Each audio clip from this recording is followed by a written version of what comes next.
Good morning. Welcome to the Merrimack Valley Food Bank. Hi, I'm Debbie Callery. I'm the Executive Director at the Merrimack Valley Food Bank. The Merrimack Valley Food Bank is a food distribution center serving over 100 emergency feeding programs in 33 cities and towns in the valley and beyond. Let's go on a tour. And there's Sixto.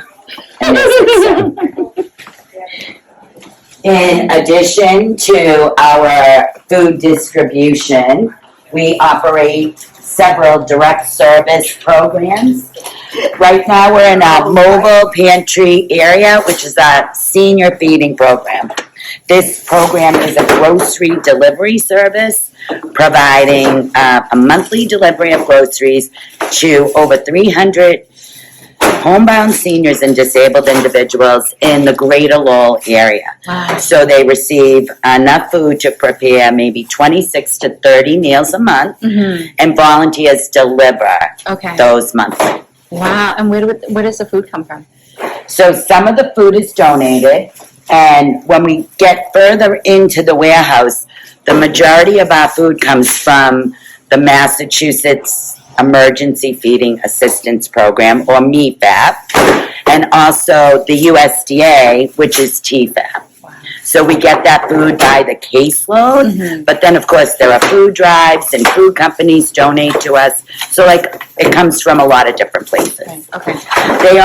They get a shelf-stable bag, which is tailored to their likes and dislikes. So, if they don't like tuna, we won't give them tuna. They also get 2 proteins a month, so it could be fish or ground turkey or chicken, and lots of produce and bread, and occasionally we have eggs and cheese and yogurt. And how do seniors sign up for this?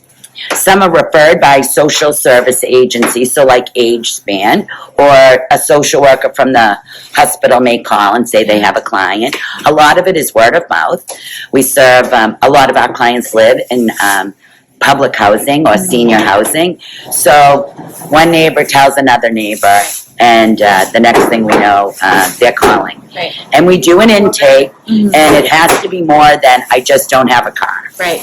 Literally, these people have mobility issues. They live alone, and they have they're not physically able to get to a pantry. So, and those same volunteers, the same volunteer takes a route, so they've established a rapport with those individuals who at times is the only contact they may have. Right. So, we love this program. Yeah. Want to keep going? Yes, ma'am. Let's go. Oh, and we couldn't do it without our valiant volunteers either. So this space here, and welcome to our warehouse, is when donated food comes in from food drives. We know her. Hold on, let me zoom in. We have you on film. When we get food drives, like for instance, the post office does a national drive every year called Stamp Out Hunger. So all of these boxes that you see came from the Stamp Out Hunger food drive. But, other organizations and schools conduct food drives all the time. Before we distribute it, volunteers sort it, checking dates and packaging and making sure it's suitable for distribution. That food is only about 1% of the food that we distribute. Wow. But we get things that we don't get from the state and the USDA, like coffee and tea and Chef Boyardee ravioli, ketchup, and condiments. So it's kind of a bonus when the agencies come here and they grab a banana box, of which you can see we have a lot, and they go into this little room and they fill the banana boxes with food that they need for their location. So now I take you to another program, the opposite of the senior feeding program. This is our children's feeding program, which is called Operation Nourish. Operation Nourish is serving 33 schools in the region, all 27 or 28 Lowell public schools. Wow. Lowell Community Charter School, Innovation Academy, Middlesex charter school downtown Lowell, McCarthy Junior High in Chelmsford, Mm-hmm.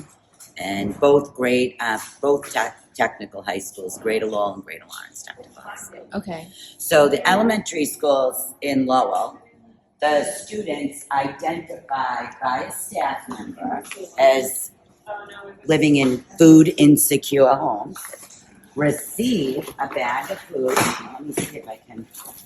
A bag of food home on a Friday afternoon to get them through the weekend. Okay. Across the state, students receive free breakfast and free lunch in school. Right. So a lot of them have nothing when they go home or very limited food. Mm-hmm. So we send them a couple snacks, little boxes of cereal, a bag of pasta, tomato sauce, tuna, beans. Wow, I had no idea. And we don't know who those students are. There's no application. It's usually a guidance counselor, a school nurse, or a teacher. And we'll get a call from our representative at the school and say, could you add 2 more bags to our distribution? So we really love this program. And Maria and Judy are filling bags. We have 2 more distributions for the school year. You sick of me yet, Maria? Yes, you and that camera of yours. And then I think that we call them mill markets, which are in-school food pantries, which is essentially a cabinet in 16 schools in the city. And we fill them monthly with cases of food. So peanut butter and beans and jelly and soup. Rice and pasta, and we have a staff member that once a month travels to all the schools and fills those cabinets. And then, because we feel like with the bags, some of the older students, there's a stigma attached to it, and they don't want anyone to really know that they need that bag of food. So with the cabinets, are usually in a kind of closet or an area where there's not a lot of foot traffic, and a staff member would help those students fill a bag to take home for their families. So it's a program that we all have children. You could think about the child next to your child in kindergarten or 12th grade that doesn't know where their next meal is coming, and this is supplemental. This is just to maybe get them through a few days. Right. But we think it's important to feed children in our community. So that's here. We're off to next. So all of this racking, when we get a little further down, you'll see that the food we receive from the state and then the food that we receive from the federal government. And still more post office donations and food drives. What's the square footage here? We operate out of 26,000 square feet. And we'll get over there, but that white wall is refrigeration and freezer. Okay. Whoa. So all of this cereal,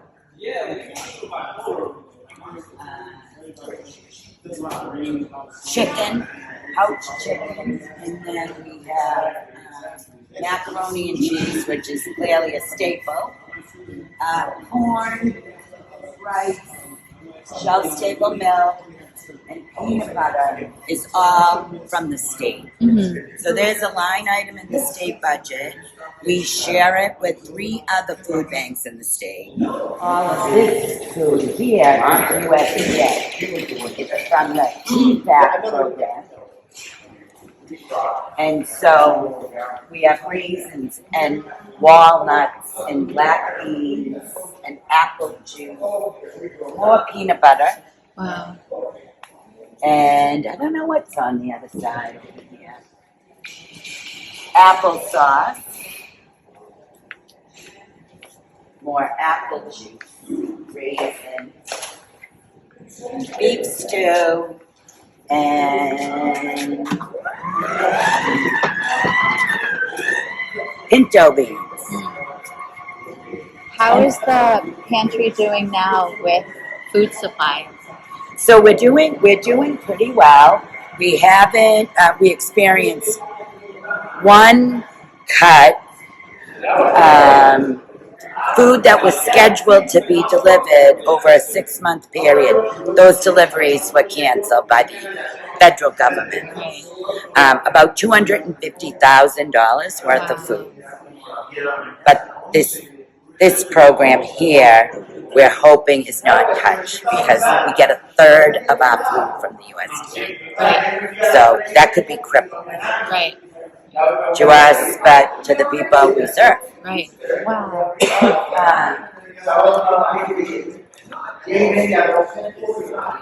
I'm going to take you into the fridge where it's Okay. cold. But we always have every week like fresh produce. So a lot of times, depending on the season, there's a lot of potatoes, carrots, onions. And again, these are all orders going out. Coalition for a Better Acre. Oh yeah. And there. And this is for their food pantry? Yeah. So this week, we're going to go in there. You'll see there's fresh apples, there's fresh corn. They're getting potatoes, American cheese, eggs, fish, pork tenderloin, and a lot of other oranges. Sorry, shrimp. They're getting shrimp. Wow. Yeah. Yes. This is the refrigerator? Freezer? Refrigerator. Uh-huh. Wow. So you pull. It is typically a little fuller, but it's like every week we're getting orders of food in, and every week those orders are going out. So now we're kind of at the end of our week and coming towards the end of the month.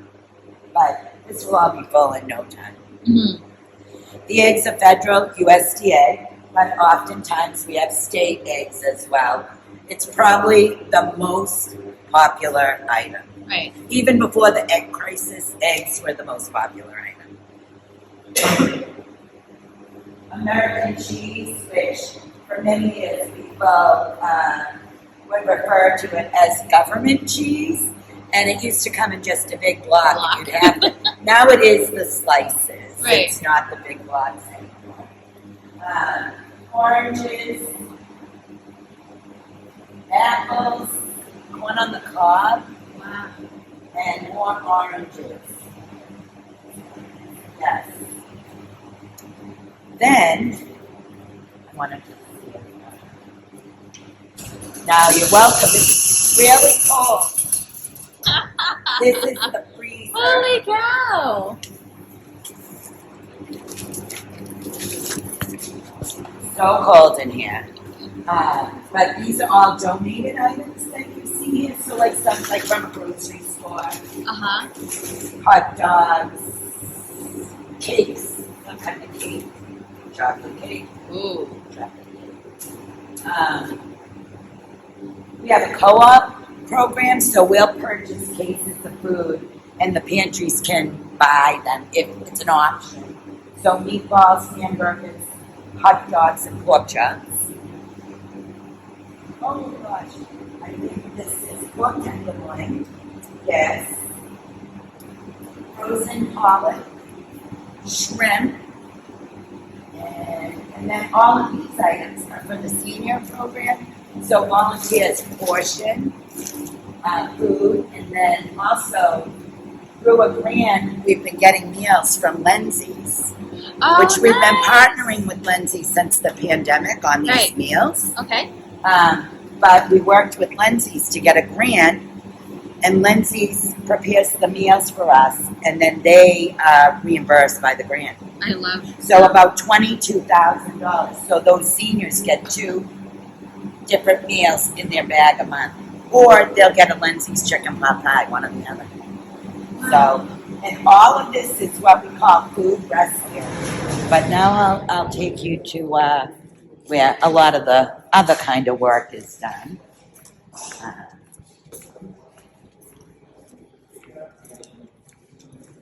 we never had a conference room before. We had like a folding table we would meet at. Uh-huh. So now we have this beautiful space.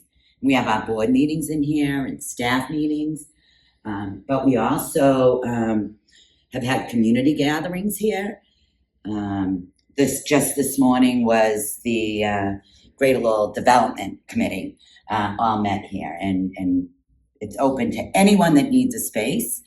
We know what it's like to come from a building that didn't have appropriate meeting space, and we're sure there are a lot of other nonprofits and organizations. We would welcome them. We would welcome them to the food bank to use this space. Yeah. Oh, it's beautiful in here. Yeah. And then these are all our offices. Okay. So a lot of us shared offices. Ms. Kelly is our Director of Communications, and she's getting ready for our big night out. She's planning the big night out event. So some people shared offices, and so they would juggle their hybrid schedule. So one day, like Kelly would come in on Tuesdays, and then someone else came in on Mondays. And then this is our break room, kitchen. I love the chairs. And we did work. We worked with a great architect and who had a lovely designer, and we just said, okay, if you think so. And some of the things I thought were a little bright, but then when it all came together, it works. Yeah, with it was the wall. nice and warm and inviting. So that's what we wanted. Mm-hmm. We wanted a space that felt inviting to people. So oh no, I have one more space. I almost forget. So come on in to Summer Eats Kitchen. The Summer Eats program is a USDA sponsored program. We provide lunches. This year we're going to provide lunches to 14 sites to include McPherson Park, so some parks and rec locations. Mm-hmm. Whistler, she does the summer camp. She does the summer camp, so we'll do lunch there. LYLP. Yes. And also Greater Lowell Tech has their own camp for incoming students, and we provide lunches there as well. The YWCA, Caleb Group, so many I can't even remember. But we hire a couple extra people for the summer, and until we moved in here, we went off-site to prepare those lunches. So for like the last 2 years, we had gone to Lowell Catholic and used their kitchen. Now we have our own space. All of the lunches are cold. We're not doing any cooking. So they'll get wrapped sandwiches and salads and fruits and vegetables. And we always give them a snack, like an Oreo cookie or a Cheez-It or something like that. But we do have to follow a USDA guideline as to what is in the bag. Mm-hmm. Everyone gets a milk, a juice. All of the components need to be there. Mm-hmm. And last year, it will kick off on July 7th. And I think it runs through August 15th. So those sites come here, and I don't know where they went, but we have these giant cooler bags, and we fill them with all the lunches. Mm-hmm. And the sites come and pick them up, and they distribute at their location. Yeah. So you guys do way more than just a regular food pantry. Yeah, so we did about 16,000 lunches and snacks last summer in that 5-week period. Holy cow. And we added, so Whistler House had dropped off around COVID, and she's back this year, which is great. And we added a site in Methuen. Mm-hmm. It's like an enrichment camp for the summer for children, and they had reached out to us for services. So we're like, would you like to participate in the summer lunch? Mm-hmm. And so we're taking them on too. So if anybody knows of an enrichment program or a summer camp that might need a little help, they should just reach out to us. Yeah. So that ends the tour of the building. But we do, I mentioned our food rescue program where we we pick up, I don't know, hundreds of thousands of pounds of food a year that would otherwise end up in a landfill. And good stuff. We go to, at Wegmans, Whole Foods Market twice a week, to Hannaford's, Stop and Shop in Chelmsford twice a week. And that food gets distributed here to the pantries, meals programs, group home shelters that we're serving. And they get to go through the boxes. There's a lot of bread, a lot of pastry, yesterday's oven roasted chicken, and there could be like slightly bruised produce, but perfectly good if you're going to cook it in a couple days. Right. So we love that. And then coming up, we do a community market. It operates from June to November. We visit 8 public housing properties in Greater Lowell. Each site once monthly, but we're out on every Thursday and Friday. So in Lowell, it includes North Common, Francis Gatehouse, South Common, the housing, and Centerville Gardens. And then this year we're adding City View Towers on Merrimack Street. Wow. And then we go to Tewksbury Senior Housing, Chelmsford Senior Housing, Drake Senior Housing, and we go to Billerica, but the housing properties, some are senior, some are families. So we bring fresh produce, canned goods, bread, whatever we may have, but we order a lot of fresh produce for that. Right. And it's entirely free if you're a resident of that property. So yeah, we're very excited about that program. It will start in June. I can't even imagine what your spreadsheet looks like. Everything coming in and everything going It's out. insane. We have a great finance person, thankfully, that it's just seamlessly manages all the comings and goings of food, because it has a value to us. It's an asset. It shows up in our budget as a value and not as food. But so how would people get a hold of you? well, they can visit our website at MVFB, Merrimack Valley Food Bank.org. They can call us anytime at 978-454-7272, or they could drop by 1703 Middlesex Street, and we'll give a tour and we'll have a conversation to see what we can do to help them. Well, thank you for walking us through. Yeah, I loved it. I'm so glad you were here. Yeah, it was beautiful. Thank you so much for stopping by and visiting us, and I hope to see you soon.